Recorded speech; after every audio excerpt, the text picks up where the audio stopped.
नमो अरहंताणम नमो अरहंताणम नमो अरहंताणम। प्रश्न है, आत्मा का आकार कितना है, मरने के बाद कहाँ जाता है? आत्मा का कोई आकार नहीं है, यह आकारातीत है और मरने के बाद कहाँ जाता है इसे आज जानने की जरूरत नहीं, जिस समय वह आएगा उस समय जान लिया जाएगा। हाँ,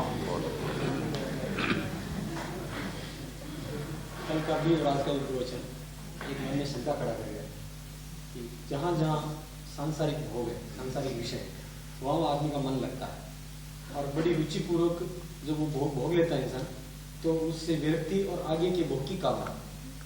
बिल्कुल वैसे ही अपने ध्यान मार्ग में भी जो एक स्पंदन हमको मिला, उस स्पंदन के प्रति एक हल्का सा उपेक्षा भाव होकर के हम आगे बढ़ते हैं। तो जो क्रम उधर चलता है वही क्रम इधर चलता है। बोल रहे हैं। ठीक है। एक प्रश्न है कि जैसे आदमी एक भोग भोगता है और दूसरे भोग के लिए उसमें भावना जाग जाती है, अगले भोग के लिए, तो वैसे ही साधना में एक स्पंदन का अनुभव करता है और दूसरे स्पंदन के लिए कामना जाग जाती, तो क्या यह कोई भूल भुलैया है? प्रश्न तो अच्छा है और बहुत लंबे समय चर्चा करने का है, पर अभी इतना समय नहीं। बहुत थोड़े में इतना ही कहना चाहता हूं कि एक स्पंदन जागता है और दूसरे स्पंदन की कामना नहीं जागती, किंतु उसकी गहराई में, पहले स्पंदन की गहराई में जाता है तो दूसरा स्पंदन सामने आकर खड़ा हो जाता है। ध्यान करने वाले का यह काम होता है कि न पहले स्पंदन में उलझे और न दूसरे में उलझे, उन्हें मध्य मार्ग का विश्राम मानते हुए या मध्य मार्ग में आने वाले दृश्य और घटना मानते हुए आगे बढ़ता चला जाए। भूल भुलैया नहीं होगी और किसी सुखद स्पंदन में उलझ गया तो सचमुच भटक जाएगा और भूल भुलैया हो जाएगा। एक सतियों का ठाना तब ठीक है, अच्छी बात। अब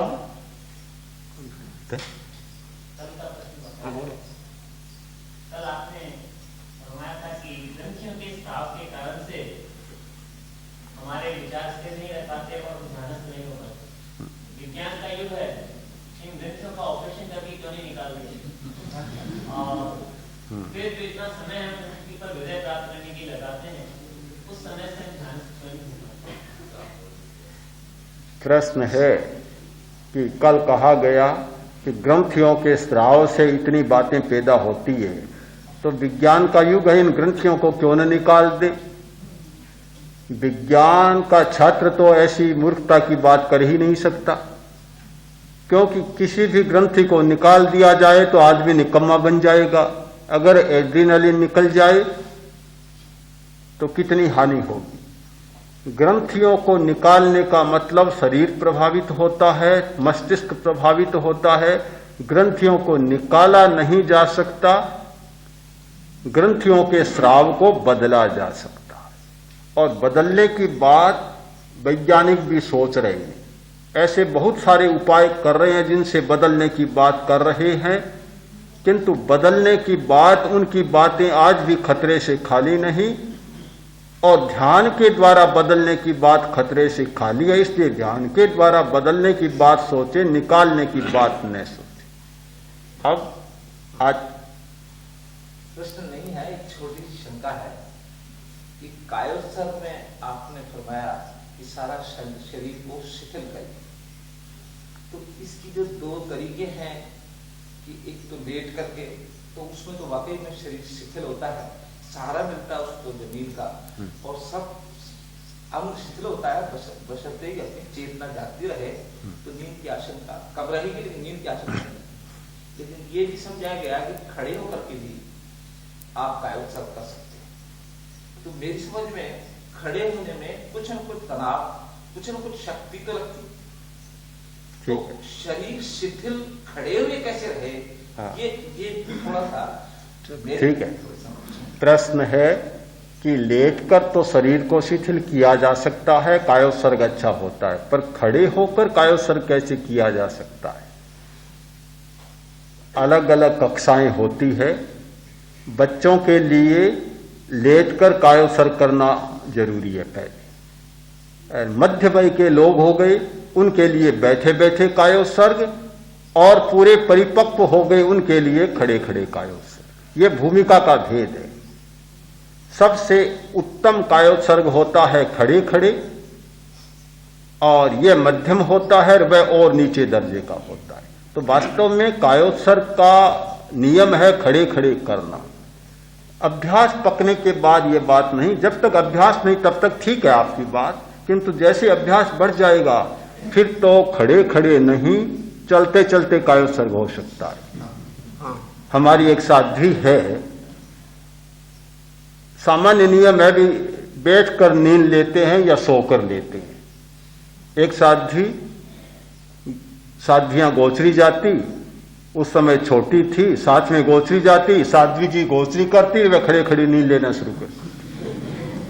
होता है ऐसा नहीं कस्तूरा जी? तो अलग अलग भूमिकाओं। मैं चलते चलते नींद लेता था। ये अनजानी बात सुन लें आप कि खड़े खड़े नहीं, मैंने तो खड़े खड़े कहा, चलते चलते नहीं।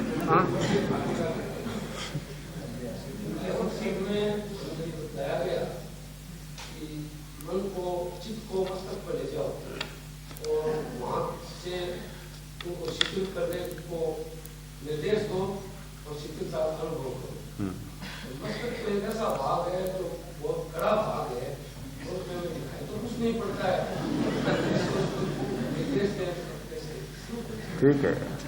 प्रश्न है, कायोत्सर्ग में कहा गया कि चित्त को मस्तिष्क पर ले जाओ, शिथिलता का सुझाव दो और उसका अनुभव करो, पर वह तो इतना कड़ा भाग है, किसको सुझाव दे, किसको?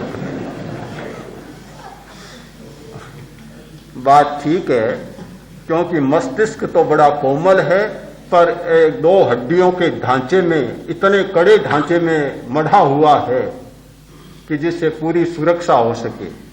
इन हड्डियों को सुझाव नहीं देना है, सुझाव मस्तिष्क के ज्ञान तंतुओं को देना है। वे बहुत कोमल हैं, बड़े ग्रहणशील हैं। आप जिस प्रकार की भावना करेंगे, जिस प्रकार का चिंतन करेंगे, सोचेंगे, वे ज्ञान तंतु अपने आप पकड़ लेंगे। आप हड्डियों में न उलझे, ऊपर के कवर में न उलझे, पुस्तक का भीतर का पृष्ठ पढ़ना शुरू कर दें, समस्या हल हो।